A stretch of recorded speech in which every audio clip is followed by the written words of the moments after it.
4. Mr. Badger. They waited patiently for what seemed a very long time, stamping in the snow to keep their feet warm. At last, they heard the sound of slow, shuffling footsteps approaching the door from the inside. It seemed, as the mole remarked to the rat, like someone walking in carpet slippers that were too large for him and down at heel. Which was intelligent of Mole, because that was exactly what it was. There was the noise of a bolt shot back, and the door opened a few inches, enough to show a long snout and a pair of sleepy, blinking eyes. "Now, the very next time this happens," said a gruff and suspicious voice, "I shall be exceedingly angry. Who is it this time? Disturbing people on such a night. Speak up!" "Oh, Badger!"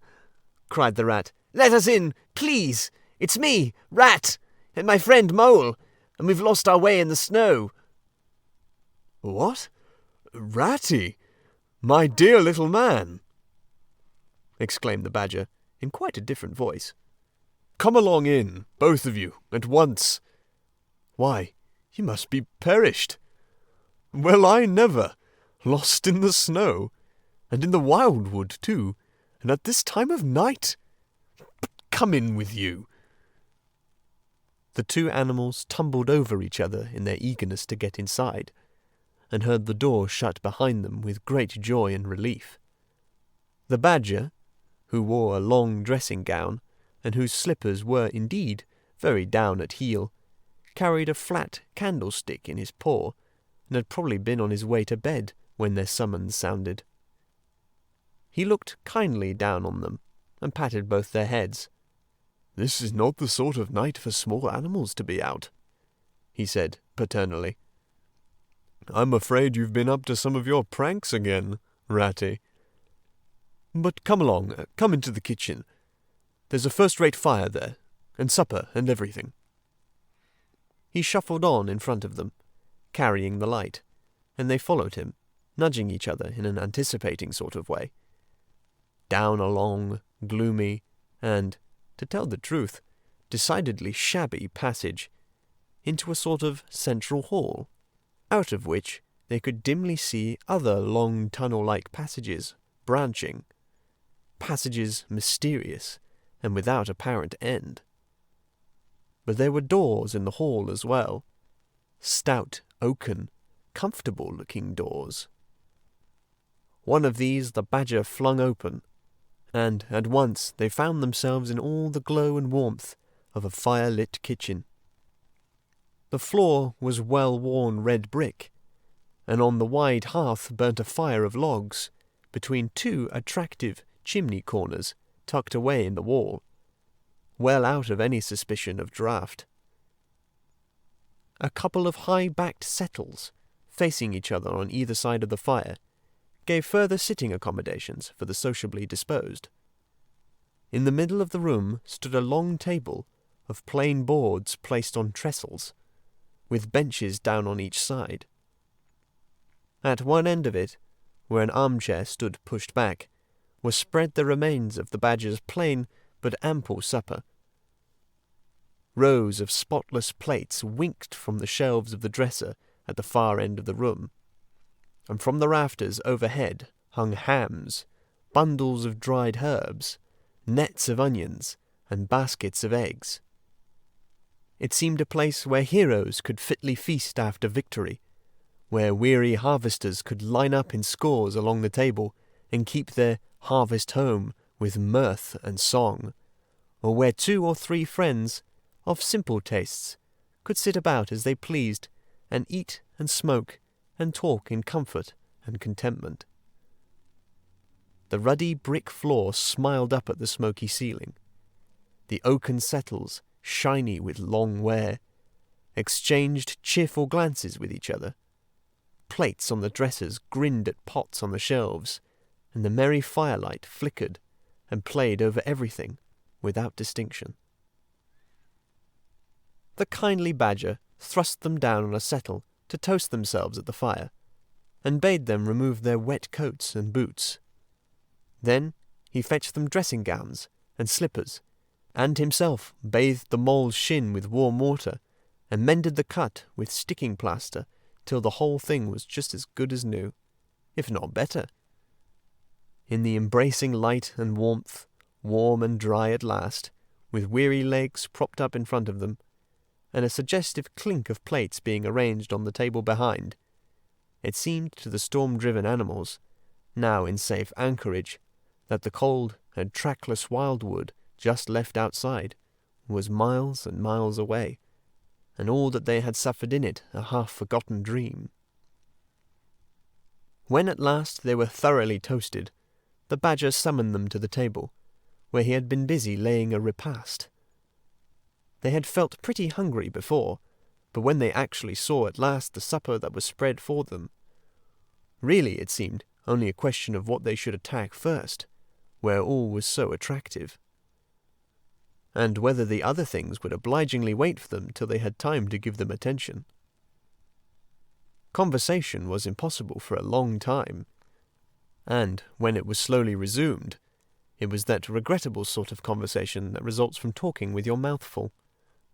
The badger did not mind that sort of thing at all, nor did he take any notice of elbows on the table, or everybody speaking at once.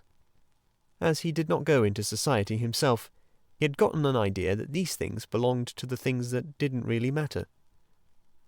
We know, of course, that he was wrong, and took too narrow a view, because they do matter very much, though it would take too long to explain why. He sat in his armchair at the head of the table, and nodded gravely at intervals as the animals told their story, and he did not seem surprised or shocked at anything, and he never said, "I told you so," or "just what I always said," or remarked that they ought to have done so-and-so, or ought not to have done something else. The mole began to feel very friendly towards him. When supper was really finished at last, and each animal felt that his skin was now as tight as was decently safe, and that by this time he didn't care a hang for anybody or anything, they gathered round the glowing embers of the great wood fire, and thought how jolly it was to be sitting up so late, and so independent, and so full. And after they had chatted for a time about things in general, the badger said heartily, "Now then, tell us the news from your part of the world. How's old Toad going on?" "Oh, from bad to worse," said the rat gravely, while the mole, cocked up on a settle and basking in the firelight, his heels higher than his head, tried to look properly mournful. "Another smash-up only last week, and a bad one. You see, he will insist on driving himself, and he's hopelessly incapable.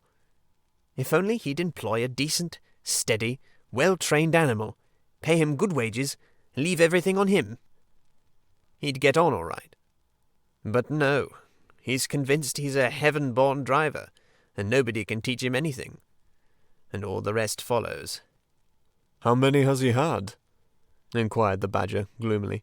"Smashes or machines?" asked the rat. "Oh, well, after all, it's the same thing with Toad. This is the 7th. As for the others, you know that coach house of his? Well, it's piled up, literally piled up to the roof, with fragments of motor cars, none of them bigger than your hat. That accounts for the other 6, so far as they can be accounted for." "He has been in hospital 3 times, put in the mole, "and as for the fines he's had to pay, it's simply awful to think of." "Yes, and that's part of the trouble," continued the rat. "Toad's rich, we all know, but he's not a millionaire, and he's a hopelessly bad driver, and quite regardless of law and order. Killed or ruined, it's got to be one of those 2 things, sooner or later. Badger, we're his friends. Oughtn't we do something?" The badger went through a bit of hard thinking. "Now look here," he said at last, rather severely. "Of course, you know, I can't do anything now." His 2 friends assented, quite understanding his point, No animal, according to the rules of animal etiquette, is ever expected to do something strenuous or heroic or even moderately active during the off-season of winter. All are sleepy, some actually asleep. All are weather-bound, more or less, and all are resting from arduous days and nights, during which every muscle in them has been severely tested, and every energy kept at full stretch. Very well, then. But when once the year has really turned, and the nights are shorter, and halfway through them one rouses and feels fidgety and wanting to be up and doing by sunrise. If not before, you know. Both animals nodded gravely. They knew. Well, then, went on the badger, we, that is, you and me and our friend the mole here, will take Toad seriously in hand. We'll stand no nonsense whatever. We will bring him back to reason, by force if need be. We'll make him be a sensible toad. Well, you're asleep, rat. Not me, said the rat, waking up with a jerk. He's been asleep 2 or 3 times since supper, said the mole, laughing. He himself was feeling quite wakeful, and even lively, though he didn't know why. The reason was, of course, that he being naturally an underground animal by birth and breeding, the situation of Badger's house exactly suited him, and made him feel at home, while the rat, who slept every night in a bedroom the window of which opened on a breezy river, naturally felt the atmosphere still and oppressive. Well, it's time we were all in bed, said the badger, getting up and fetching flat candlesticks. Come along, you two, and I'll show you your quarters. And take your time tomorrow morning. Breakfast at any hour you please. He conducted the 2 animals to a long room that seemed half bedchamber and half loft. The badger's winter stores, which indeed were visible everywhere, took up half the room. Piles of apples, turnips, and potatoes, baskets full of nuts, and jars of honey. But the 2 little white beds on the remainder of the floor looked soft and inviting, and the linen on them, though coarse, was clean and smelt beautifully of lavender. And the mole and the water rat, shaking off their garments in some 30 seconds, tumbled in between the sheets in great joy and contentment. In accordance with the kindly badger's injunctions, the 2 tired animals came down to breakfast very late next morning, and found a bright fire burning in the kitchen, and 2 young hedgehogs sitting on a bench at the table, eating oatmeal porridge out of wooden bowls. The hedgehogs dropped their spoons, rose to their feet, and ducked their heads respectfully as the 2 entered. "There, sit down, said the rat pleasantly, "and go on with your porridge. Where have you youngsters come from? Lost your way in the snow, I suppose?" "Yes, please, sir," said the elder of the 2 hedgehogs respectfully. "Me and little Billy here. We were trying to find our way to school. Mother would have us go, was the weather ever so. And, of course, we lost ourselves, sir, and Billy, he got frightened and took and cried, being young and faint-hearted, and at last we happened up against Mr. Badger's back door, and made so bold as to knock, sir, for Mr. Badger, he's a kind-hearted gentleman, as everyone knows." "I understand," said the rat, cutting himself some rashers from a side of bacon, while the mole dropped some eggs into a saucepan. "And what's the weather like outside? You needn't sir me quite so much," he added. "Oh, terrible bad, sir. Terrible deep the snow is," said the hedgehog. "No getting out for the likes of you gentlemen today." "Where's Mr. Badger?" inquired the mole, as he warmed the coffee pot before the fire. "The master's gone into his study, sir," replied the hedgehog, "and he said as how he was going to be particularly busy this morning, and on no account was he to be disturbed." This explanation, of course, was thoroughly understood by every one present. The fact is, as already set forth, when you live a life of intense activity for 6 months in the year, and of comparative or actual somnolence for the other 6. During the latter period, you cannot be continually pleading sleepiness when there are people about or things to be done. The excuse gets monotonous. The animals well knew that Badger, having eaten a hearty breakfast, had retired to his study and settled himself in an armchair with his legs up on another and a red cotton handkerchief over his face, and was being busy in the usual way at this time of year. The front doorbell clanged loudly, and the rat, who was very greasy with buttered toast, sent Billy, the smaller hedgehog, to see who it might be. There was a sound of much stamping in the hall, and presently Billy returned in front of the otter, who threw himself on the rat with an embrace and a shout of affectionate greeting. "Get off!" spluttered the rat with his mouth full. "Thought I should find you here all right," said the otter cheerfully. "They were all in a great state of alarm along the riverbank when I arrived this morning. Rat never been home all night, nor Mole either. Something dreadful must have happened, they said, and the snow had covered up all your tracks, of course. But I knew that when people were in any fix they mostly went to Badger. Or else Badger got to know of it somehow. So I came straight off here, through the wildwood and the snow. My, it was fine. Coming through the snow as the red sun was rising and showing against the black tree trunks. As you went along in the stillness, every now and then masses of snow slid off the branches suddenly, with a flop, making you jump and run for cover. Snow castles and snow caverns had sprung up out of nowhere in the night. And snow bridges, terraces, ramparts. I could have stayed and played with them for hours.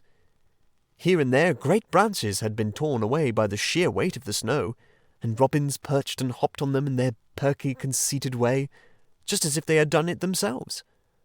A ragged string of wild geese passed overhead, high on the grey sky, and a few rooks whirled over the trees, inspected and flapped off homewards, with a disgusted expression.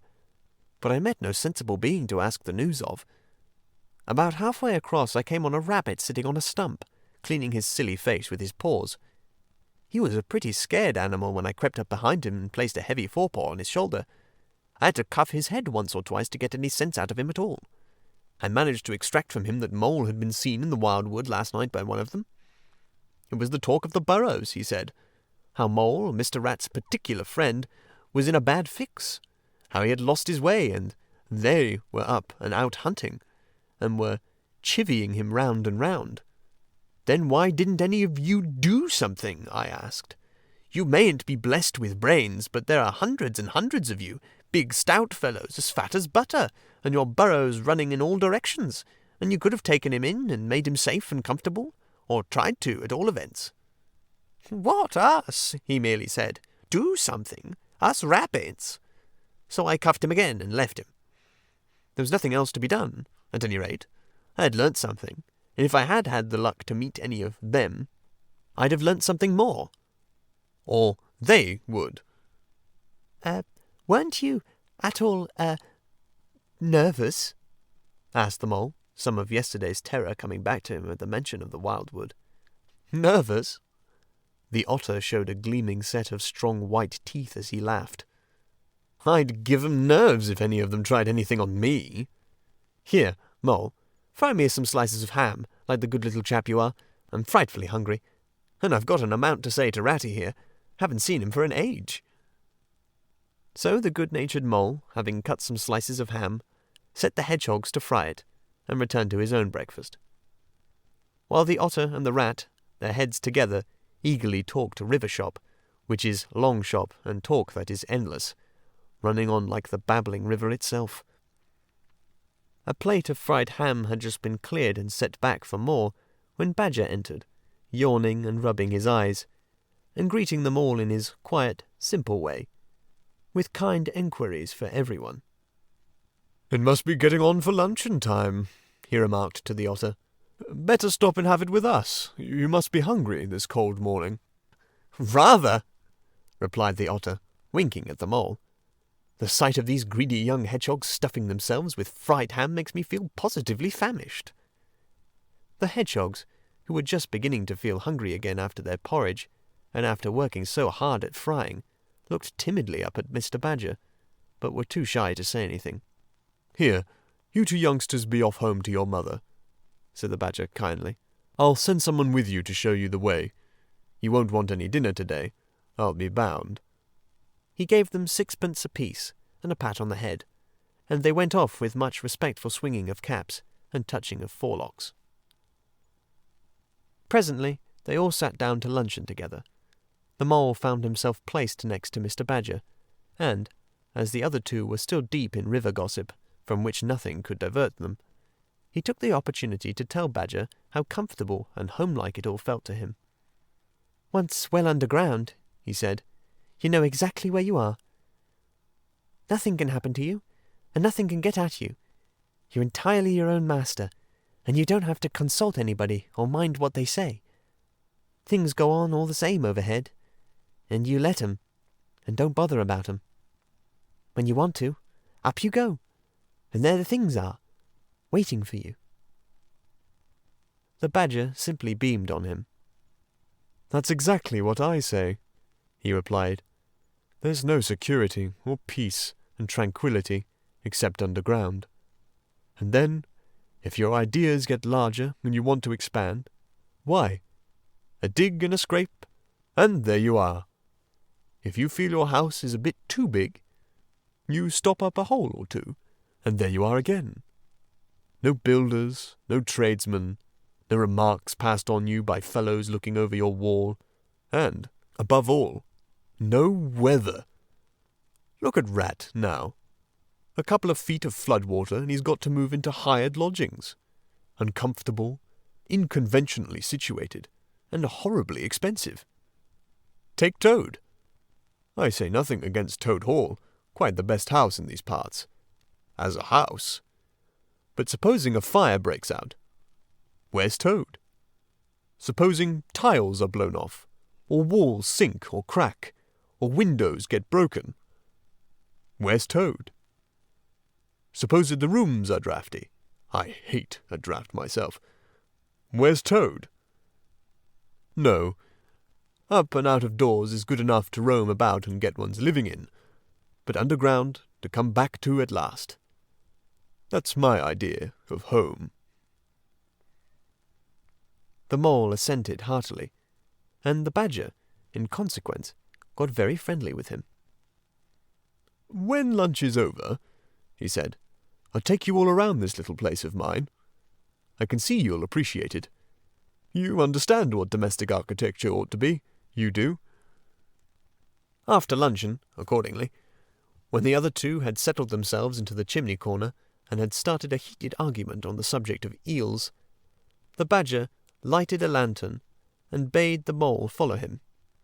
Crossing the hall, they passed down one of the principal tunnels, and the wavering light of the lantern gave glimpses on either side of rooms, both large and small, some mere cupboards, others nearly as broad and imposing as Toad's dining hall.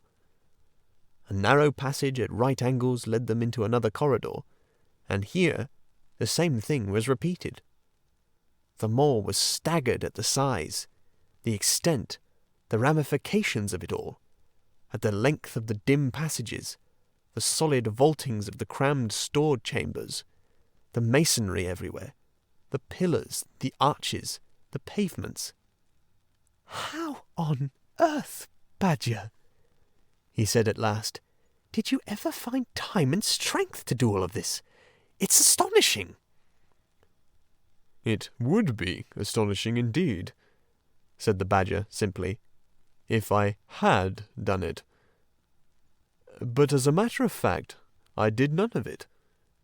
Only cleaned out the passages and chambers, as far as I had need of them. There's lots more of it, all round about.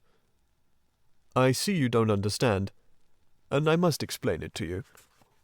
Well, very long ago, on the spot where the wildwood waves now, before ever it had planted itself and grown up to what it now is, there was a city of people, you know. Here, where we are standing, they lived, and walked and talked, and slept, and carried on their business. Here, they stabled their horses and feasted. From here they rode out to fight, or drove out to trade. They were a powerful people, and rich, and great builders. They built to last, for they thought their city would last forever. "But what has become of them all?" asked the Mole. "Who can tell?" said the Badger. "People come, they stay for a while, they flourish, they build, and they go. It is their way. But we remain. There were badgers here, I've been told, long before that same city ever came to be. And now there are badgers here again. We are an enduring lot, and we may move out for a time. But we wait, and are patient. And back we come. And so it will ever be."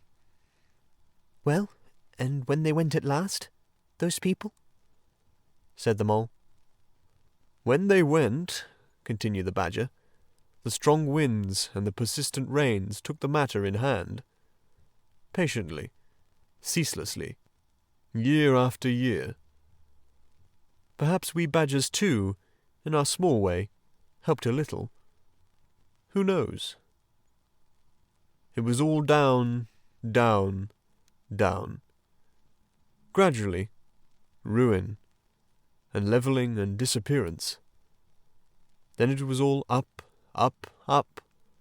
Gradually, as seeds grew to saplings, and saplings to forest trees, and bramble and fern came creeping in to help. Leaf mould rose and obliterated. Streams in their winter freshets brought sand and soil to clog and to cover. And in course of time, our home was ready for us again. And we moved in. Up above us, on the surface, the same thing happened. Animals arrived, liked the look of the place, took up their quarters, settled down, spread, and flourished. They didn't bother themselves about the past. They never do. They're too busy. The place was a bit humpy and hillocky, naturally, and full of holes, but that was rather an advantage. And they don't bother about the future either. The future when perhaps the people will move in again. For a time. As may very well be. The wild wood is pretty well populated by now, with all the usual lot, good, bad, and indifferent. I name no names. It takes all sorts to make a world.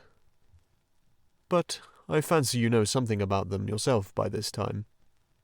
"I do indeed," said the Mole with a slight shiver. "Well, well," said the Badger, patting him on the shoulder. "It was your first experience of them. You see, they're not so bad, really, and we must all live and let live. But I'll pass the word around tomorrow, and I think you'll have no further trouble. Any friend of mine walks where he likes in this country, or I'll know the reason why." When they got back to the kitchen again, they found the rat walking up and down, very restless. The underground atmosphere was oppressing him and getting on his nerves, and he seemed really to be afraid that the river would run away if he wasn't there to look after it. So he had his overcoat on and his pistols thrust into his belt again. "Come along, Mole," he said anxiously, as soon as he caught sight of them. "We must get off while it's daylight. Don't want to spend another night in the wildwood again." "It'll be all right, my fine fellow," said the Otter. "I'm coming along with you, and I know every path blindfold, and if there's a head that needs to be punched, you can confidently rely upon me to punch it." "You really needn't fret, Ratty," added the Badger placidly. "My passages run further than you think, and I've bolt holes to the edge of the wood in several directions, though I don't care for everybody to know about them. When you really have to go, you shall leave by one of my shortcuts. Meantime, make yourself easy and sit down again." The rat was nevertheless anxious to be off and attend to his river. So the Badger, taking up his lantern again, led the way along a damp and airless tunnel that wound and dipped, part vaulted, part hewn through solid rock, for a wary distance that seemed to be miles. At last, daylight began to show itself confusedly through tangled growth overhanging the mouth of the passage, and the badger, bidding them a hasty goodbye, pushed them hurriedly through the opening, made everything look as natural as possible again, with creepers, brushwood, and dead leaves, and retreated. They found themselves standing on the very edge of the wildwood, rocks and brambles and tree roots behind them, confusedly heaped and tangled. In front, a great space of quiet fields, hemmed by lines of hedges black on the snow. And, far ahead, a glint of the familiar old river, while the wintry sun hung red and low on the horizon. The otter, as knowing all the paths, took charge of the party, and they trailed out on a bee-line for a distant stile, pausing there a moment and looking back. They saw the whole mass of the wildwood, dense, menacing, compact, grimly set in vast, white surroundings. Simultaneously, they turned and made swiftly for home, for firelight and the familiar things it played on, for the voice, sounding cheerily outside their window, of the river that they knew and trusted in all its moods, that never made them afraid with any amazement. As he hurried along, eagerly anticipating the moment when he would be home again among the things he knew and liked, the mole saw clearly that he was an animal of tilled field and hedgerow, linked to the ploughed furrow, the frequented pasture, the lane of evening lingerings, the cultivated garden plot. As for the asperities, the stubborn endurance, or the clash of actual conflict that went with nature in the rough, he must be wise, must keep to the pleasant places in which his lines were laid, and which held adventure enough, in their way, to last for a lifetime.